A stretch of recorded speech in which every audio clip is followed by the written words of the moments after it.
군주를 3번이나 갈아탔지만 갈아탄 모든 군주에게서 능력만큼은 인정받았던 남자.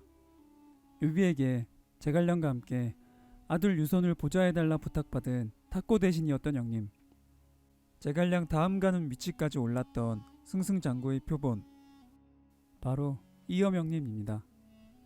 이염은 자가 정방이고 남양군 사람인데요. 이 형님은 젊었을 때 군인 관리가 되었고 재간이 있어 칭찬받았다 하는데, 형주목이었던 유표는 그를 파견해 여러 군현의 장을 맡도록 했다고 하네요.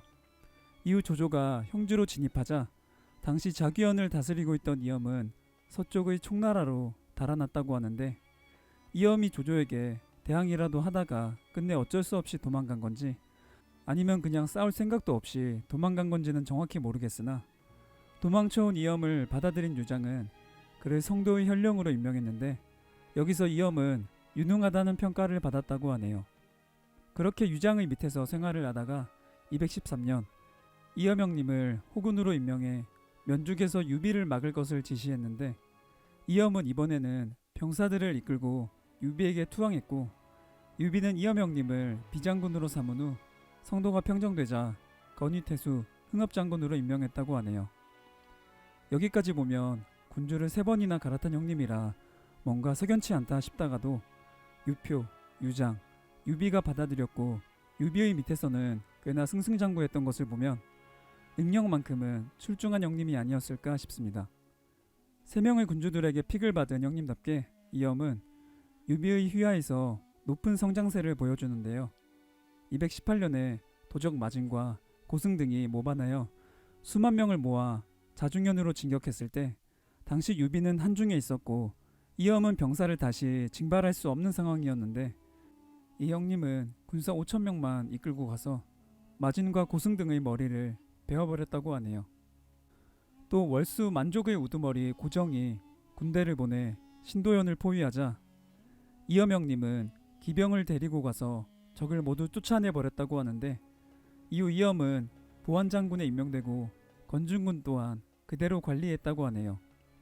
뿐만 아니라 이 형님은 무장으로서의 능력 말고도 다른 방면에서도 출중했던 것 같은데, 제갈량, 법정, 유파와 함께 촉의 법률 제도도 만들었다고 하니 당시 총나라에서 꽤나 인정을 받았던 것 같습니다. 하지만 역시 이염이 유비에게 신임을 얻었다는 것을 여실히 보여주는 대목은 유비가 죽기 직전에 제갈량과 함께 이염 형님에게 유선의 보좌를 부탁했다는 부분일 텐데요. 222년 유비는 이염을 영왕군까지 불러 상서령으로 임명하고 223년 자신의 몸 상태가 악화되자 제갈량과 이염에게 어린 유선을 부탁하고 중도로 임명, 안팎의 군사들을 통솔하며 영안에 주둔하도록 했다고 하는데, 이염이 유비에게 투항한 것이 213년이고 유비의 사망이 223년이니 대략 한 10여 년에 걸쳐 유비를 모신 후 이 정도까지 신임을 받은 것인데, 물론 여기에는 정치적인 부분도 들어가 있는 것 같다는 생각이 듭니다. 유비의 총나라는 처음부터 유비를 모셨던 세력과 유비가 유장의 항복을 받아낸 후 알게 된 세력들이 합쳐져 이루어진 것인데, 당시 관우, 장비 등 기존 자신의 세력의 중심이었던 인물들의 죽음과 이릉대전에서의 대패로 인해 유비의 입지는 분명히 이전과 같지 않았을 것이고, 이로 인해 유장 세력이었던 인물들에게 동요가 있었으리라 짐작되고, 유비는 이를 제어하기 위해 유장의 밑에 있던 인물들의 대표격이자 능력 또한 있었던 이염을 우대한 것이 아닌가라는 생각이 드네요. 이릉대전으로 인해 인재풀에 구멍이 생긴 것도 이염이 높이 올라가는데 긍정적인 영향을 끼친 것 같기도 하고, 아니면 자신의 사후 제갈량에게 쏠릴 권력을 견제하기 위해 이염이라는 장치를 마련해 둔 건지, 아무튼 유비가 아무리 급했어도 능력이 없는 사람에게 중임을 맡기진 않았겠죠. 223년 이염은 도양으로 봉해지고 가절과 광록훈을 더했으며 226년에는 전장군에 올랐다고 하는데, 전장군은 총나라의 대표격인 무장 관우가 가졌던 직책이었으니 대충 이 형님의 위세가 어떠했는지 짐작할 수 있는 대목이네요. 이후 제갈량이 한중을 출병하려 할 때 이염이라면 반드시 뒷일을 맡을 수 있으리라 생각해 강주로 옮겨 주둔시키고 혹은 진도를 영안에 주둔시켜 이엄영님의 통솔을 받게 했다고 하는데, 제갈량이 이엄영님을 신뢰했다는 것은 비단 인사배치뿐만 아니라 주고받은 편지에서도 나타나는데, 제갈량은 맹달에게 편지를 보내면서 이엄은 물 흐르듯이 일을 처리하고 해야 할 일과 버려야 할 일을 결정할 때 주저함이 없다면서 그를 칭찬하는 글을 적었다고 하니 평소 이엄을 굉장히 존중했던 것 같네요. 유비의 신뢰뿐만 아니라 유비 사후에도 막강한 파워를 자랑했던 제갈량에게도 인정받았던 이엄영님답게 230년에는 표기 장군으로 승진했고, 위나라의 조진이 세 갈래 길로 나누어 한천으로 진격해오자 제갈량은 이엄에게 2만 명의 군사를 주어 한중을 지키게 하기도 하고, 다음 해에 출병을 결정지은 후에는 자신의 빈자리를 대신해 승상부의 일을 맡기기까지 했다고 하니 이엄영님의 능력 하나만큼은 정말 신뢰했던 것 같네요.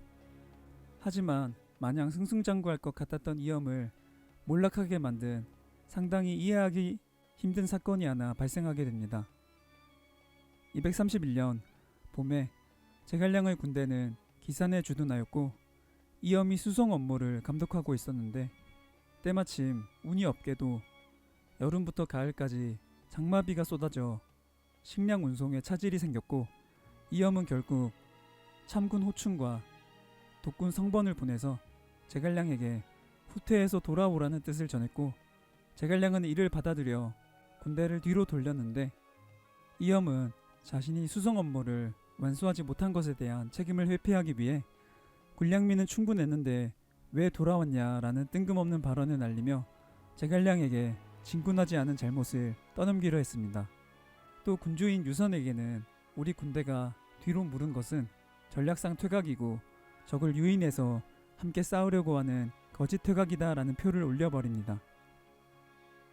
이에 빡친 제갈량은 이엄이 자신에게 보낸 편지를 처음부터 끝까지 모두 공개해버렸고, 결국 이엄의 거짓말은 들통나버리게 되고 이엄영님은 죄를 자백하고 사죄했다고 하는데, 하지만 분이 풀리지 않은 제갈량은 그동안 이엄에게 쌓인 불만을 뿜어내기 시작합니다. 유비가 죽은 후 이엄은 자신을 지키고 명예를 추구하며 나라의 일을 걱정하지 않았다. 또 내가 북방으로 출병할 때 이엄의 병사들에게 한중을 지키도록 했는데, 이엄은 한중을 지키는 것보다는 자신에게 5개의 군을 달라며 파주 자사로 임명해 줄 것을 요구했고, 작년에 서쪽으로 정벌 나가려고 할 때 한중을 관리하도록 지시했더니 사마이 등이 관서를 설치해서 자신을 초청했다고 말했다. 아마 이게 제갈량 자신이 출병해서 자리를 비우려고 하니 적군인 사마이가 초청했다고 이엄이 은근한 협박을 날렸다는 것 같네요. 또 그래서 내가 이를 달리기 위해 이엄의 아들인 이풍에게 강주를 관리하도록 하는 후한 대우를 해주기까지 했다. 또 이엄이 한중에 있을 때 모든 일을 그가 책임지도록 했는데, 신하들은 내가 이엄을 너무 후하게 대우한다며 불만의 목소리를 냈지만 국가의 대사가 확정되지 않았고 한나라 왕실이 위험했기 때문에 이엄의 잘못을 나무라지 않았다. 나는 이엄이 영예와 이익을 쫓는구나 정도로만 생각했지, 옳은 것과 잘못된 것을 거꾸로 만드는데 마음이 있으리라고는 생각하지 못했다라며 이엄의 처벌을 주장했고, 결국 이엄은 관직을 빼앗기고 서민이 되어 제동군으로 쫓겨났다고 하네요. 이후 이엄은 제갈량의 후임은 자신에게 기회를 주지는 않겠지만 제갈량이라면 다시 자신에게 기회를 줄 것이라 여겨 이를 기다렸지만, 234년 제갈량이 죽었다는 소식을 듣자 다시는 돌아갈 수 없겠다고 생각한 이엄영님은 결국 병이 들어 죽었다고 하네요. 그래도 총나라에서 주름 좀 잡았던 형님이었는데 말로는 굉장히 씁쓸한 것 같네요. 사실 제갈량과 이엄의 관계에 있어서 삼국지 팬들 사이에서도 의견 대립이 있는데요. 이엄영님에 대해서 능력은 있었으나 권력 욕심이 강해 스스로를 망친 인물이라고 보는 견해도 있는 반면에, 혹자는 이엄 입장에서는 억울한 부분이 있을 것이다. 유비가 죽기 직전에 제갈량과 함께 자신에게 뒷일을 부탁하며 높은 벼슬까지 줬는데 막상 유비가 죽고 나니 자신이 제갈량과 함께 권력의 또 다른 축이라기보다는 실질적인 힘은 제갈량에 비해 약했기 때문에 제갈량의 강력한 파워 앞에서 이엄은 자신의 권력을 유지하기 위해 몸부림쳤던 것일 뿐이라는 의견인데, 개인적으로는 뭐가 맞는지 모르겠습니다.